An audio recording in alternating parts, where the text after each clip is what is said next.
Hola y bienvenidos. Hoy vamos a meternos con un tema que, bueno, está por todas partes. El liderazgo empático. Mm, De hecho, una de nuestras fuentes llega a decir que la empatía es el primer criterio de un líder.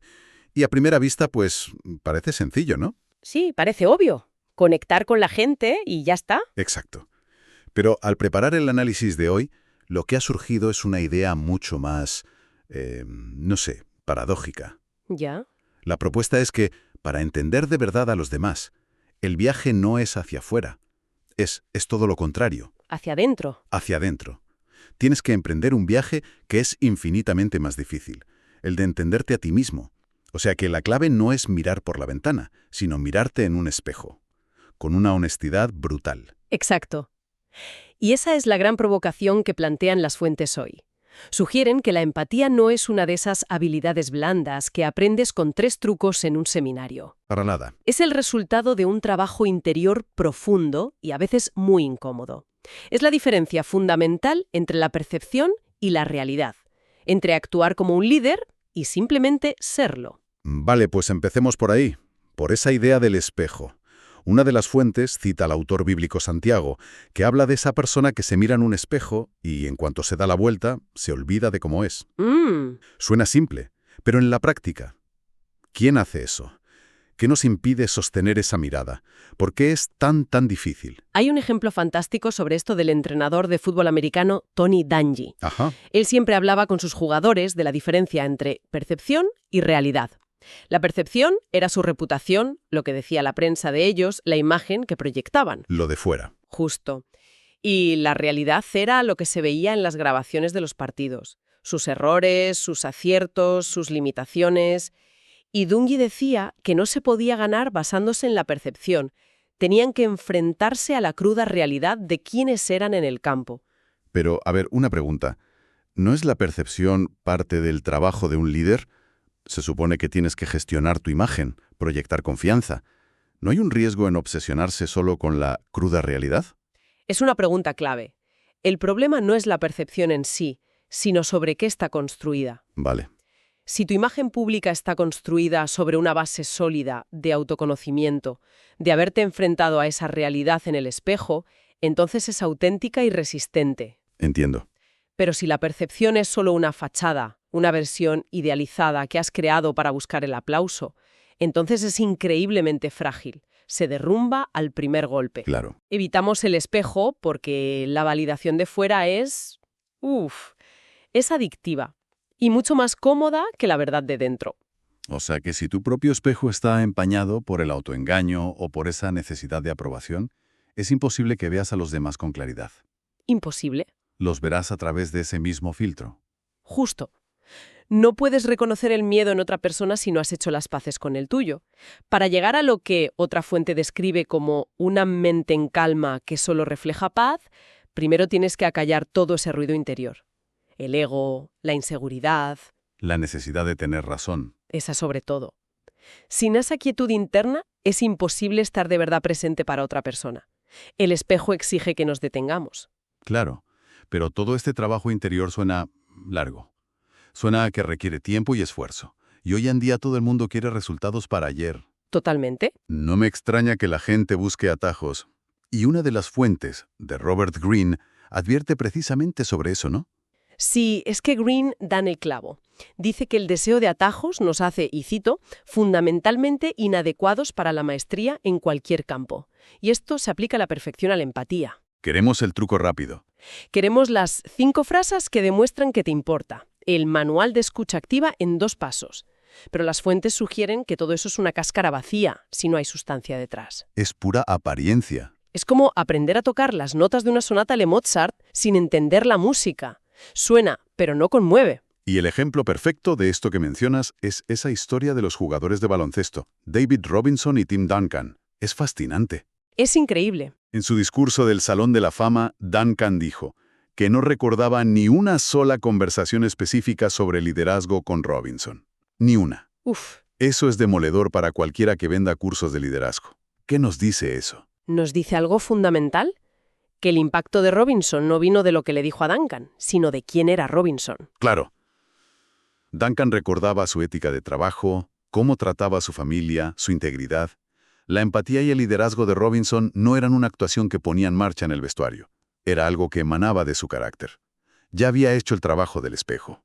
Entonces, cuando el autor, Josh Waitzkin, habla de calidad sobre cantidad, se refiere a esto. No se trata de acumular más técnicas de comunicación. Exacto. No es saber más, es ser más. La calidad del carácter es algo que se interioriza a un nivel muy, muy profundo.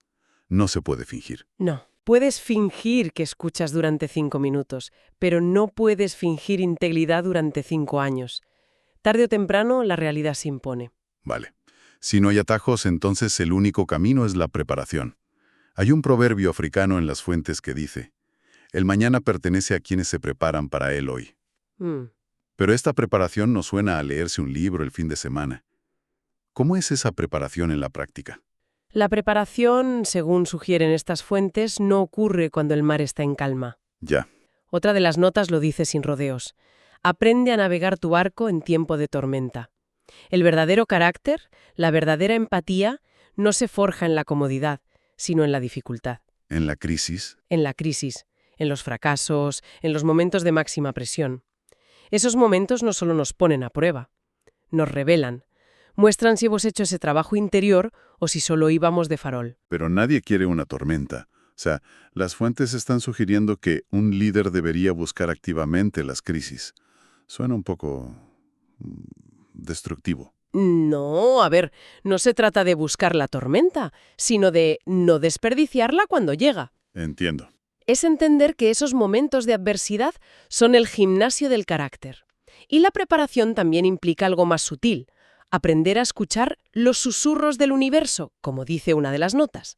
¿Y eso qué significa?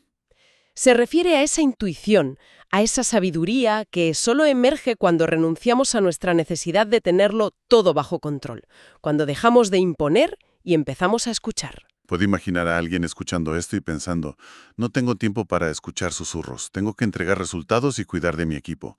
Puede sonar un poco egocéntrico, ¿no? Este enfoque en uno mismo. Es la gran paradoja del liderazgo de servicio. Parece egoísta, pero es todo lo contrario. A ver. No puedes dar lo que no tienes. No puedes ofrecer calma si por dentro eres un caos. No puedes dar seguridad si vives aterrorizada por el fracaso.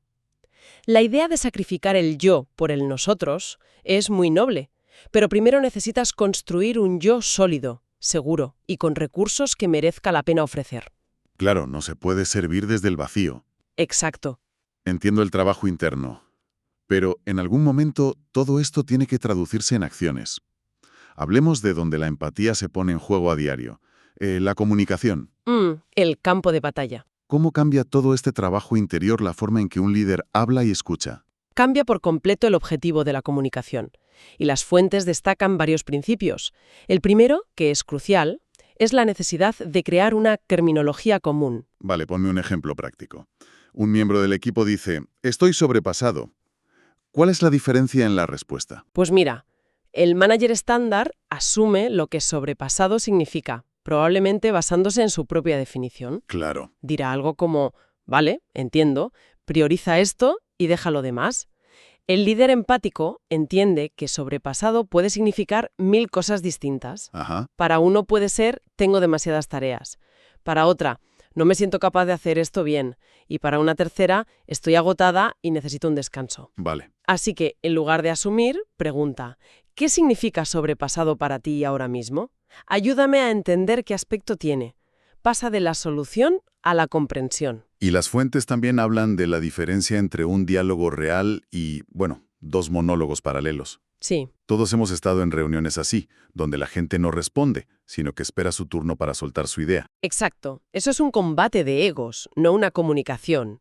Un diálogo real busca construir sobre la idea del otro, busca un entendimiento compartido. El objetivo no es ganar. Creo que la frase que lo resume todo y que me pareció potentísima es: preocúpate más por lo que es correcto que por quien tiene la razón. Es que esa frase lo cambia todo. Transforma la comunicación de una batalla a una colaboración. Y ese cambio solo es posible si el ego del líder no está en juego, si su identidad no depende de tener siempre la última palabra. Y a partir de ahí, el líder empático puede crear un entorno que las fuentes describen con 3 palabras muy interesantes: respetuoso, amable y divertido. Espera, divertido me ha llamado la atención. Respetuoso y amable, por supuesto. Pero, ¿por qué divertido? Pues porque la diversión es un indicador de seguridad psicológica.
Creo que la frase que lo resume todo y que me pareció potentísima es: preocúpate más por lo que es correcto que por quien tiene la razón. Es que esa frase lo cambia todo. Transforma la comunicación de una batalla a una colaboración. Y ese cambio solo es posible si el ego del líder no está en juego, si su identidad no depende de tener siempre la última palabra. Y a partir de ahí, el líder empático puede crear un entorno que las fuentes describen con 3 palabras muy interesantes: respetuoso, amable y divertido. Espera, divertido me ha llamado la atención. Respetuoso y amable, por supuesto. Pero ¿por qué divertido? Pues porque la diversión es un indicador de seguridad psicológica.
Exacto. Ese es un combate de egos, no una comunicación.